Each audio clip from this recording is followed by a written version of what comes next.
Welcome to a special edition of Viva Hot Spots. We'll be back as normal on Monday the 24th, but we've got some late breaking T4L news to share to kick off term three.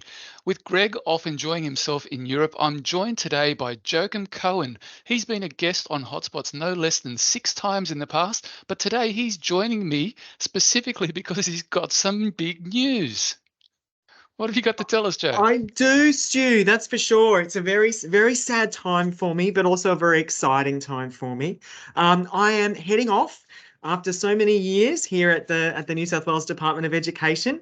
I'm heading off to an exciting new opportunity, and also moving myself away from Sydney. So it's a big adventure. I can't wait, Whoa. but I'm, sad to miss everyone. We're going to be hearing all about that fairly shortly, but we're all devastated in the T4L team because for so many years now, you've been redefining what technology for learning is, whether it be through many magazines, videos, podcasts, webinars, face-to-face events, roadshows across New South Wales with the T4L trailer, or going through the utilisation and innovation side, where you've been instrumental in finding new educational technologies, testing them and piloting them in schools just to see what works and what doesn't.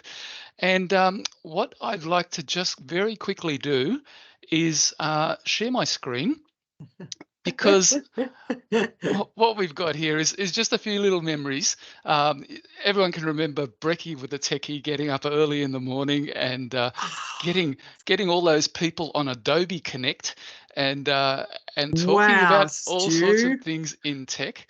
Then you might remember we started something called the T4L show, where we put some videos together and talked about tech. And then you went out on the road and you picked up all these great little stories, vignettes that you put into magazines and different places. You got to go on the trains and on the railway tracks to tell people how they can build an app for the T4L Kids magazine. Absolutely amazing stuff. You got to talk with all of our vendors and work closely with them to deliver training, PL for all of our schools. Then, of course, talking with Yvette, you've got the podcasts that have been rocketing along, providing a whole lot of information for teachers to listen to in their cars on their daily commute. Sometimes things didn't work out so great and there was a little bit of frustration, but at the end, it was a great time for all. Joe, it would not be Viva Hotspots without me getting to ask you some questions. Oh, So, Stu, all those memories. Thank you for sharing them. They've brought up so many for me and so many fantastic people to work with. And hopefully we have inspired so many people out there, because you're all amazing and you're why we do everything. But thank you for those memories, Stu.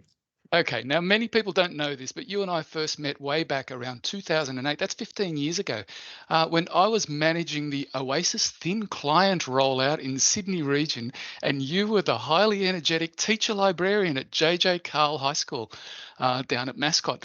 It's been an interesting road for you since then. What is it that's driven you for the past 15 years from there till now?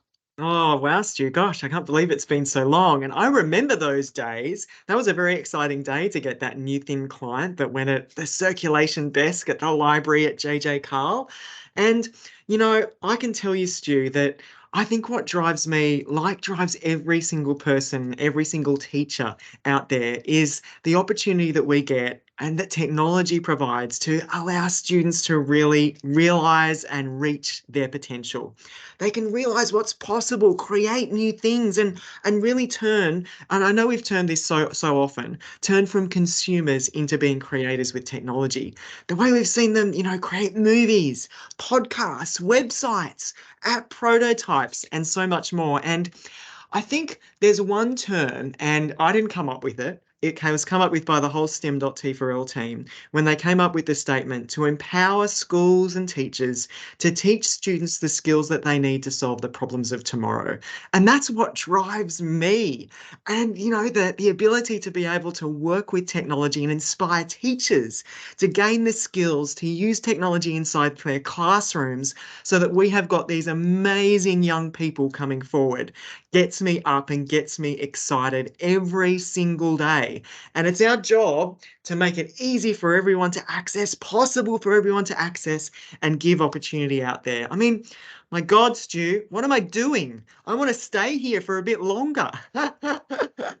It's the stuff that you talked about just then has really rubbed off on a lot of teachers. We talk on Viva Hot Spots with teachers and technical people in our schools basically every single week, and they tell us these amazing stories about what's happening in their classroom with all sorts of different technology.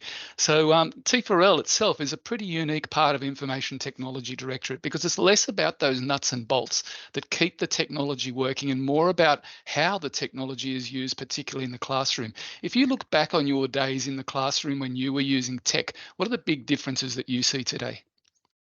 Oh, that's a great question. I remember walking into my first classroom a long time ago at Windsor High School, and I was really fortunate. In my first few years, we got a fabulous projector, and we had this mobile board that I could draw on and move my mouse around. But that was pretty unique. We only had one of those, Mm, inside our school. And I think one of the big things is that we're starting to see technology like that appear inside most of our classrooms or a lot of our classrooms. So suddenly that idea of doing that isn't something unique and special anymore. It's something that everyone has access to.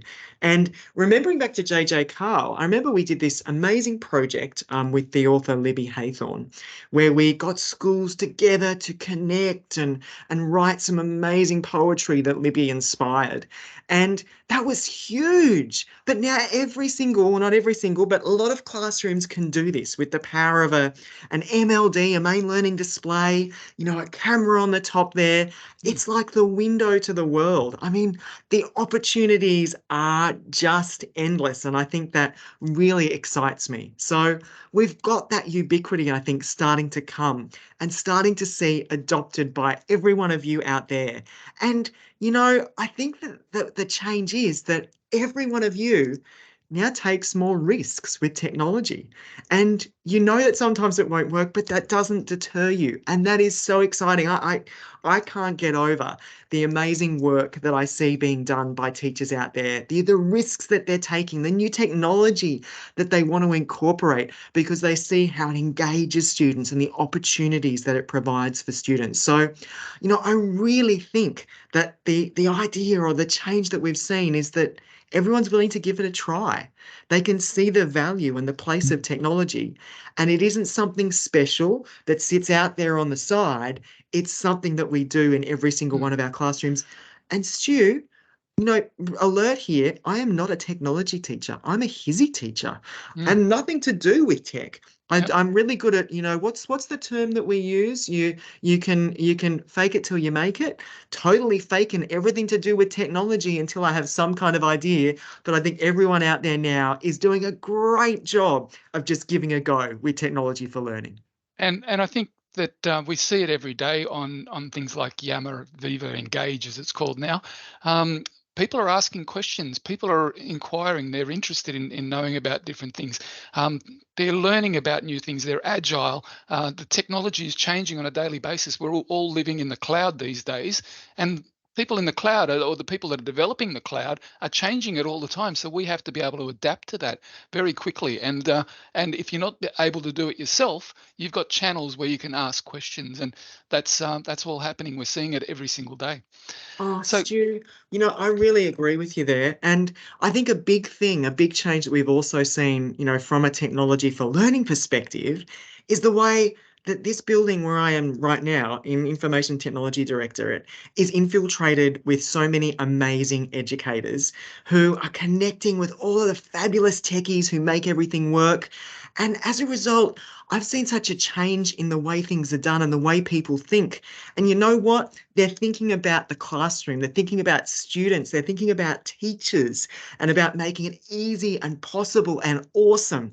And I think that's one of the most exciting things of the T4L program, of the amazing people like Mark Greentree and Linda Lazenby who've made all this type of stuff possible. Because you were such a pioneer, Stu. You were here before all of us here at ITD, but now it's started to proliferate and the opportunities are so exciting. I'd been banging on about it for a very long time, and until T4L became what it is today, I think I wasn't making the impact that we all as a team have been able to do. It's a really great thing. And speaking of that, of your entire experience with T4L, what's the one thing that you're most proud of? Oh, what a question, Stu. Just one thing. And you know, I can't just do one thing. I've got to think of a lot of different things. So one of the things that, I think I'm most proud of is the way that we've been able to connect with people. And that's what inspires me every single day, to hear the amazing stories of ingenuity, the amazing stories of technology in the classroom. And I think it's exemplified best in the T4L Awards. And that was a phenomenal T4L team effort where we got to hear from schools all across the state about the magical things that they've been doing. We got so many amazing videos that teachers had spent time putting together to show us, to show everybody the work that they've been doing with their students. And oh my gosh, if that's not a heart sing moment or wasn't a heart sing moment, I don't know what was. So that is possibly the thing that I am the most proud of as a team that we have achieved. And more than that, I look at telepresence. And those of you who don't know what telepresence is, it's one of my favorite things because it provides the opportunity for students who can't be at school to come in and dial into the classroom and be connected. And the way teams from across ITD and T4L work to make these devices function, digital field services, work so hard to get them going on the ground. Everyone was so passionate because they could see the power that this type of technology can do. And I think, that idea that technology for good, whether it's Mm. accessibility, whether it's telepresence, the way that everyone has adopted that makes me so proud, Stu. That is for That, sure. they are a couple of great proud moments for you.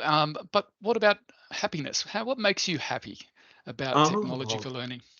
you know what makes me happy is that technology for learning is just so huge. It's every one of you out there that's watching. It's everyone as part of the humongous T4L team that we have here that makes impact. So I know We're not that that next big, Joe. week, I know we're not that big. We're little. We're a little team, teeny weeny team. But you know what it means is it means when I head off, there are so many people. There's not so many people. There's a very small number of people. But look, everyone out there, Stu, is part of the big They're all T4L part of team. technology for learning. Absolutely. Yeah, and it's going to continue. Everyone who subscribes to our content, they're all part of the technology for learning team. Absolutely right. And they're all making a difference using technology in the classroom.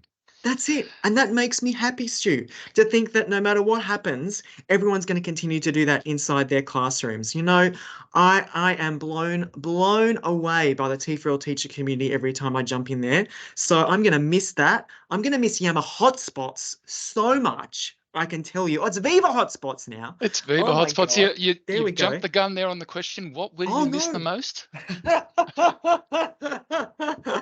What did I miss the most? Is that the question? Yeah, yeah. Oh, okay. Well, yes, definitely Viva Hotspots is point number one. 100% I'm going to miss Viva Hotspots. But you know what? The thing I'm going to miss the most is I'm going to miss the people. I'm going to miss every one of you that's out there. I'm getting all teary now. That make me, smile every day. You give me huge challenges to go and solve. It makes me so excited. I think, the amazing difference that technology makes and the way that you just jump in with enthusiasm and passion for the students that you work with. Oh my gosh, I'm never ever going to be able to replace that. So, you've been magical coming together, jumping on the programs that we've run, coming to our events.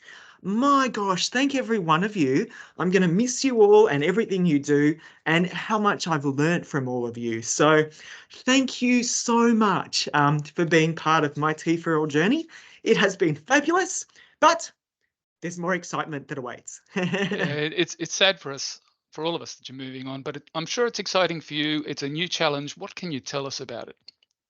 Well, look, I'm moving out of education. I've decided, oh, I need a new challenge. Like everyone out there, I'm curious about something new, and so I'm going to move into the community sector.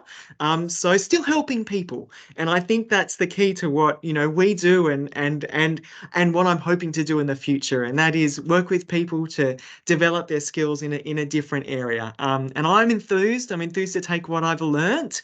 And I'm also enthused to learn new things because, And like every one of you, Yeah. When you say a different area, you actually mean a different area as well. It's not quite Sydney, is it? Not quite Sydney. I'm a little bit crazy, everyone. I am, but not really. I'm excited. I can't wait. I'm moving to Darwin, and it's no secret to anybody that knows me that I'm not a fan of winter, even though I do love my scarves.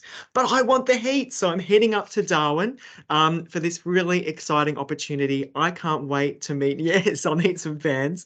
I can't wait to meet some new people up there. And to start an exciting new adventure. It's more than I could ever have dreamed of, but I'm going to miss everyone, miss Sydney, miss the T4L team, miss everyone at the New South Wales Department of Education. But hopefully, it'll be an exciting new adventure. Our loss is definitely going to be there again, Joe. What parting words do you have for the teachers and schools in New South Wales? Oh, wow. Well, you know what? Say yes. Don't say why, say why not. Give everything a go, get experimenting. Don't stop the passion and enthusiasm, because if you've got that, you'll pass it on to your students and we will create those amazing creators of tomorrow. A huge thank you to every one of you. Don't stop being awesome. Don't stop that can-do activity that I see every single day come out from the messages that pass across my desk. And make sure you watch Viva Hot Spots next week when my partner in crime returns, Greg Tardiani, to work with you, Stu. Oh, he's not back. No, he won't be back. It'll be Lawrence Dirks is joining me for that special episode as well. Wow, fantastic. There we go. Have to wait another week. I wish I could tune in, but nevertheless, I'm sure I will hear all about it. Joe, thank you very much for joining us one last time on Hotspots. You'll be a massive loss to our team, and I know that all of our schools will have fabulous memories of your influence in the classroom. Thanks for joining us. Oh, thanks, Stu. Thanks, everyone. All the very best. Catch you soon. Bye.